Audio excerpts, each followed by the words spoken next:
Today I want to talk, as Tatiana said, about generating layer-adapted meshes using mesh PDEs, and this is work in collaboration with my supervisor, Neil Madden in NUI Galway.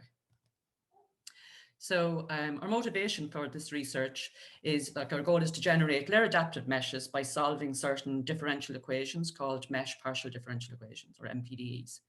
And we then solve singly perturbed DEs, which we will refer to as our physical PDEs, on those meshes. So the MPDE are formulated using, in this case, a priori information about the problem to be solved in the resulting mesh. And in 1D, the resulting meshes are very similar to back-Faloff meshes as introduced in 1969. However, in 2D, they're not restricted to tensor product grids. So our main challenges are to address how to derive an appropriate MPDE, and how to solve it efficiently. So I'll mainly talk about them challenges today. So just to introduce, our physical differential equations are 1D and 2D singly perturbed reaction diffusion problems. And we're here when epsilon is small, the solutions exhibit boundary layers. And we use the standard Galerkin finite element method with linear elements to compute our numerical solutions. So this will be later on my 1D example. So just to give you an idea of what the issues are. So if we look on the left-hand side, the first image, when epsilon is 10 to the minus 2, we can see with n equals 16 mesh intervals that oscillations occur in the solution. And if we increase n to 128, that the layer region is resolved. But this is only because epsilon is of order 1 over n. And then on the right-hand side, when epsilon is smaller and it's 10 to the minus 4, we can see that even when n is 128, that the layer region isn't resolved. And this is due to the lack of stability in the discrete problem. So therefore, we're interested in using layer resolving meshes. So they concentrate mesh points in regions where large variations occur in the solution. And in 1D, we consider these in terms of this mesh generating function. So for example, on 0, 1, a mesh generating function is a strictly monotonic bijective function phi that maps 0, 1 to 0, 1, that maps a uniform mesh to a potentially then non-uniform mesh. So just give you two examples of these.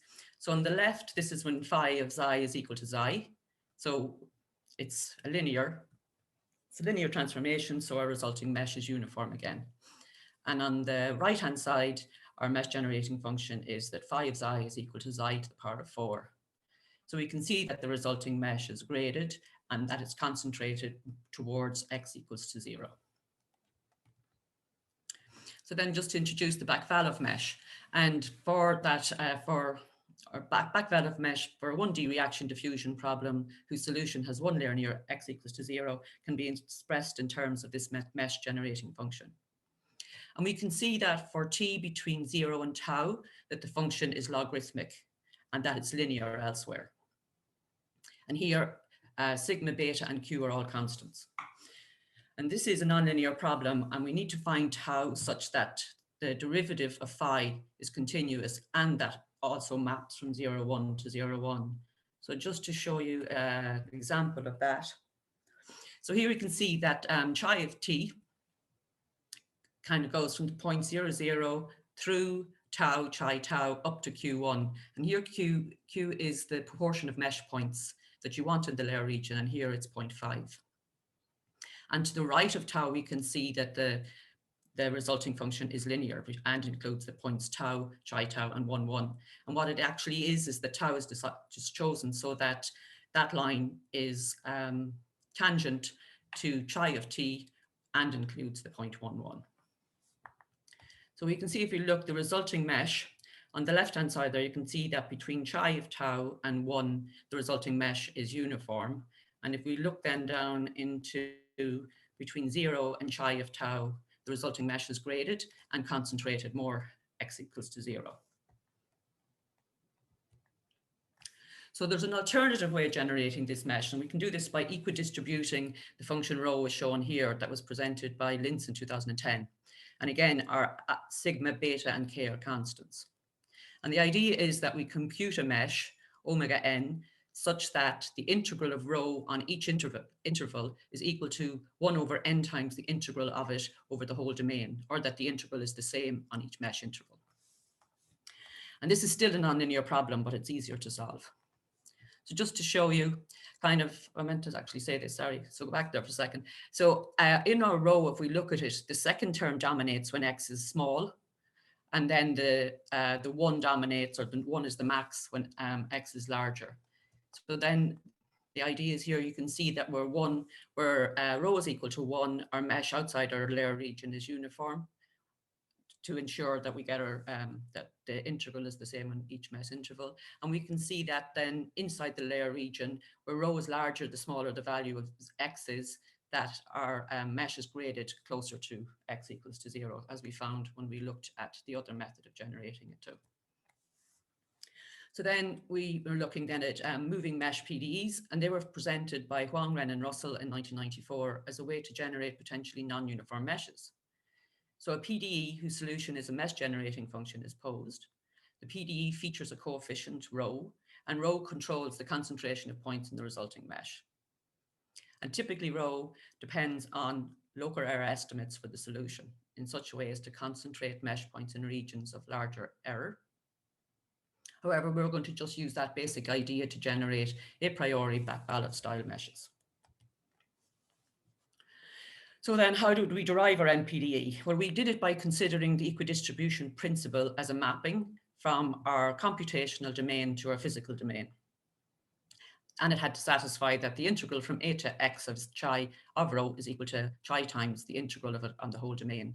So it's the same, it's just like the continuous version of what we looked at on the previous slide.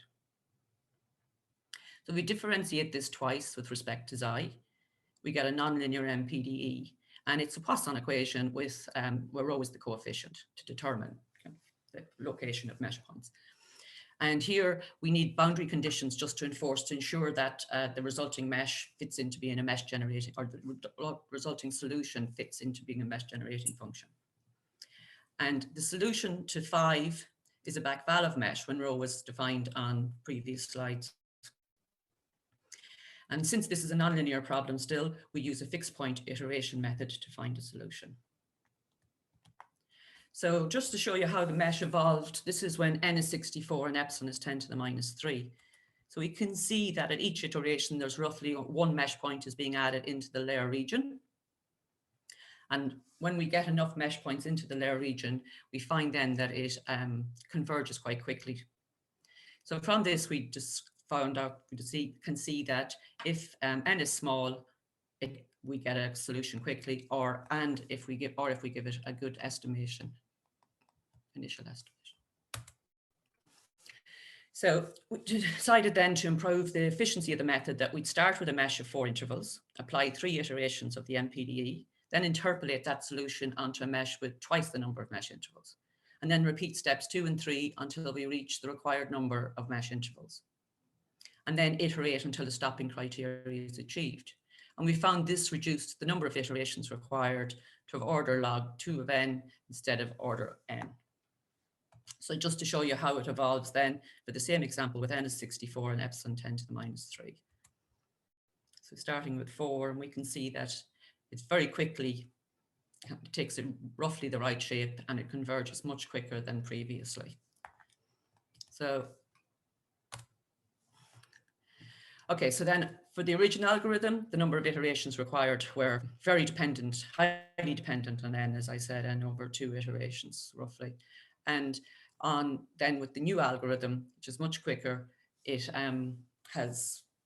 doesn't depend on n. This is just the iterations on the last final mesh size.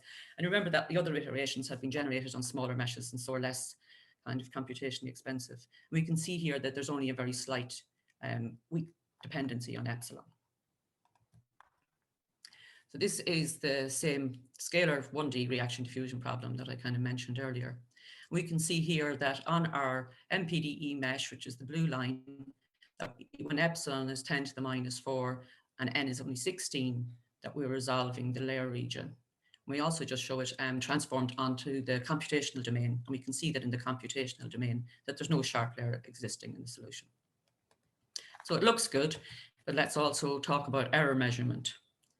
So it can be shown, like, for example, in Roisin and Tobisca from 2008, that the error in the linear FEM solution generated on a back-valve mesh satisfies that the energy norm of the difference between the true solution and our finite element solution is less than or equal to a constant times epsilon to the power of a half times n to the power of -1. And that's as a result of the H1 semi-norm part of the energy norm.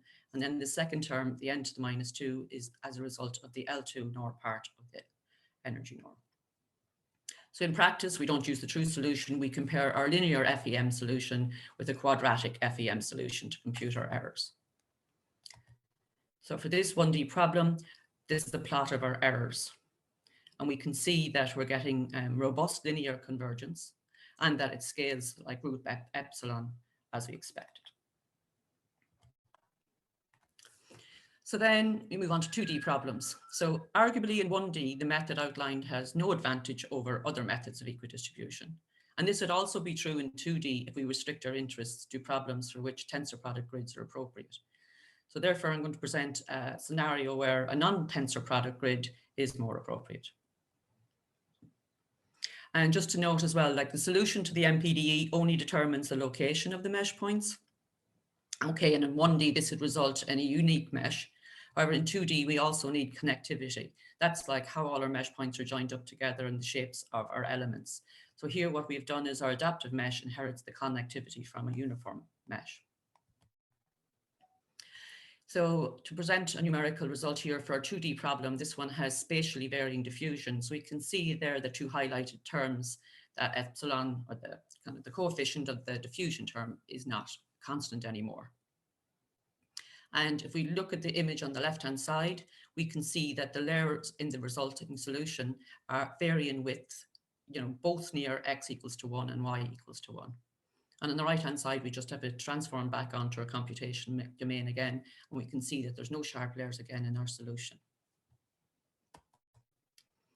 So the MPDE then needs, we need a layer adaptive mesh in both directions. So our MPDE it's like a vector-based Poisson equation, where our M is a 2x2 matrix and is the equivalent of rho for the 1D problem. And again, we have imposed boundary conditions to ensure that our solution will be a mesh generating function. So this is what our MX is like now. And the big difference here is that we can see that all of our coefficients are constant. We can actually bring the variable coefficients into our matrix. And the bottom on the left-hand side is an image of the resulting mesh.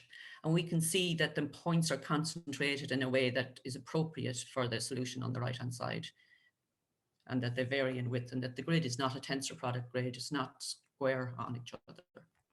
So then the errors on this. So we can see this time though for small n and small epsilon that the L2 term dominates in the error term, and we get quadratic convergence, and that then outside of that region we get the H1 semi-norm term dominates, and we get linear convergence with our root epsilon dependency. So in conclusion, we found that the MPDE approach appears to be useful for generating suitable layer-adapted meshes giving sufficient a priori data. The methods extend to 2D problems in situations where non-tensor product grids are appropriate. The MPDE is nonlinear and converges slowly for small epsilon and large n. And we resolve this by combining our MPDE with H refinement and find that the iteration count then only depends on epsilon very weakly. And for the 1D example provided, existent theory proves robust convergence. However, the 2D example provided does not have a theoretical base. And future work. So our original motivation actually comes from solving some convection diffusion type problems, advection diffusion and Navier-Stokes, and our initial results are promising. We're particularly interested in modeling dispersion and flow through constricted channels. So MPDEs on convex subdomains may be useful, and we've kind of had some success with that as well. And we want to perform a comparison then of alternative MPDEs other than the formulation that I showed today. And of course, we'd like to incorporate a posteriori error estimation. And to date, our best results are with hierarchical error estimates.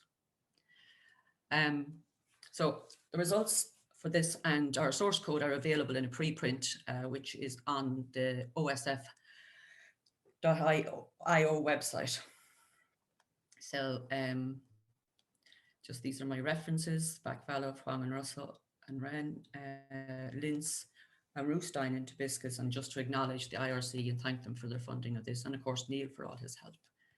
Thank you very much.